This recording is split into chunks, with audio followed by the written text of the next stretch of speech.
start John 7 with the bodies being returned to the wall from what Ghost discovered while they were at the Weirwood Grove, and we find that the hand that Ghost brought has been preserved in a jar in Mr. Amon's tower. However, the two bodies that were recovered are in actual fact men who went north with Benjen Stark. Now, it is interesting that the horses did not like the bodies that were found here and kept trying to run away, and the same is true of the dogs. For whatever reason, the animals do not want to get near these corpses. And then we also find that the corpses are noted to have blue eyes. Now, blue eyes, as we have noted before, is a reference to the stranger. These are eyes of death and also connected with the others. Now, we also get note here that John has once again had his dreams of Winterfell and wandering the empty castle. However, this time he notes that in the dream he has heard the scrape of stone on stone, and when he turned he saw that the vaults and the crypts were opening, and one after another the dead kings came stumbling out from their graves, and this forced John to wake up in a panic, leading him to climb atop the wall in order to clear his mind. Now, this is interesting to note that the crypts are now showing us the dead beings are coming alive and coming out of the crypts, and as I have noted that I believe the crypts to be an ancient weirwood grove that was secretly underneath Winterfell this whole time and the histories have been forgotten, John is dreaming that these beings are coming for him, much like we saw them come for Bran in his dream from atop the tower. They are realizing that he is seeing them and they are coming to get him. Possibly because he has now took his vows at the wall, they can see him for who he is, and now he is being targeted. We get a note from Jeor Mormont that when Benjen went north, he took 6 men with him, and only these 2 have returned. And this is interesting as this would make Benjen's party a group of 7, which is a very symbolic number given the Faith of the Seven mythos, and also the fact that there is presumably 7 others that we know of in the story. And the fact that these men are Benjen's men is taken to mean that Benjen is indeed dead, as the group were travelling together and these 2 are the only remnants of the group that have been found.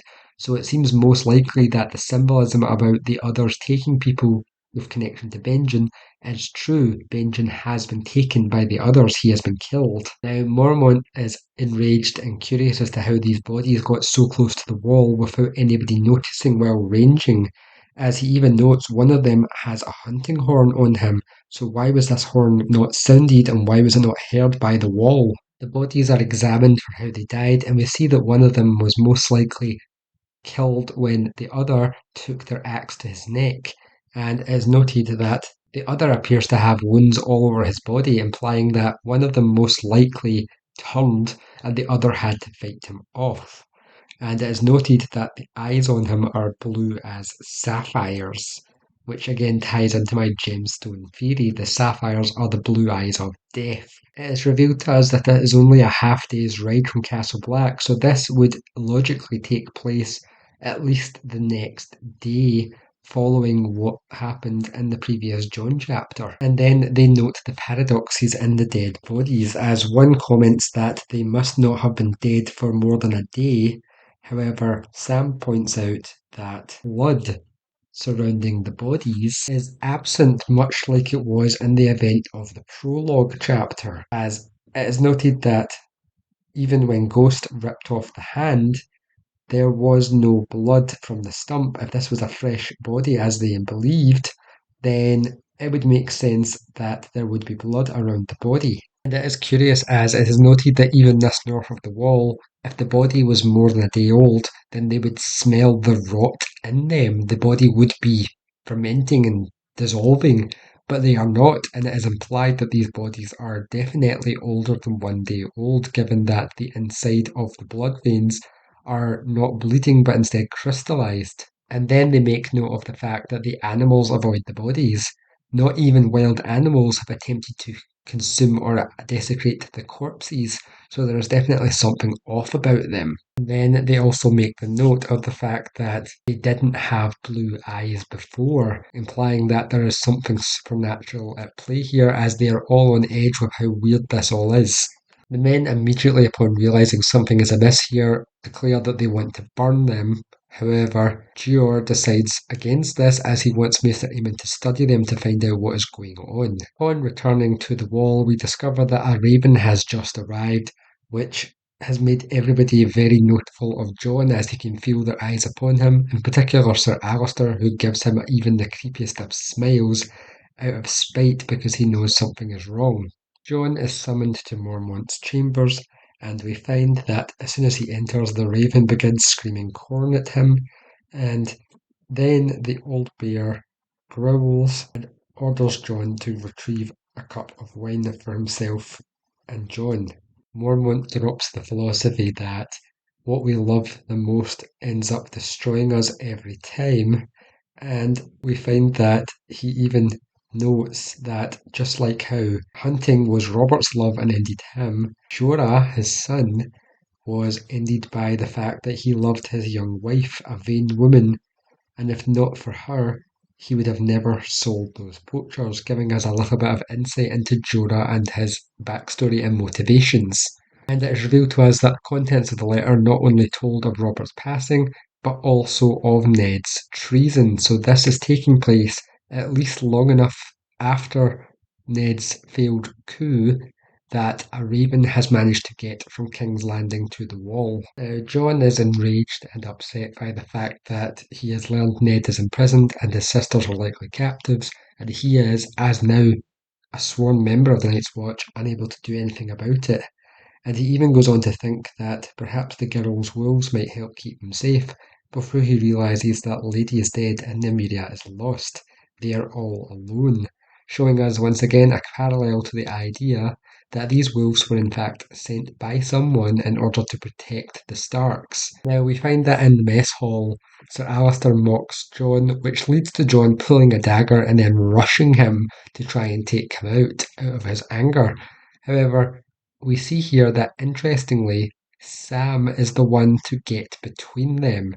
The man who is a craven and has so far been carried by his brothers in the Night's Watch puts himself between Jon and the man who tortured him and potentially even was about to take a knife for him.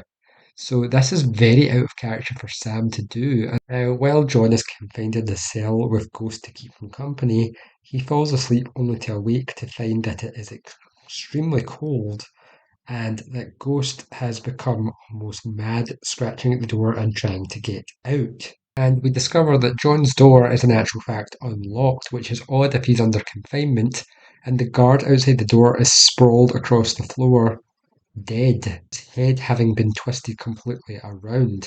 This is odd. Why exactly was Jon's door not locked? Was somebody intending him to escape, or was somebody under the impression that he would not even try the lock? Ghost then leads Jon up the stairs into Mormont's chambers, as we see Ghost runs ahead but then stops to stare at Jon to make sure he is following. So Ghost, or whoever is controlling Ghost, is in actual fact trying to guide Jon here in order to prevent something from happening. Now we see that one of the dead bodies has made its way up into Mormont's chambers, and the raven alerts of its presence by screaming corn repeatedly. However, we notice that this being is silently shuffling its way up towards Mormont, it would seem.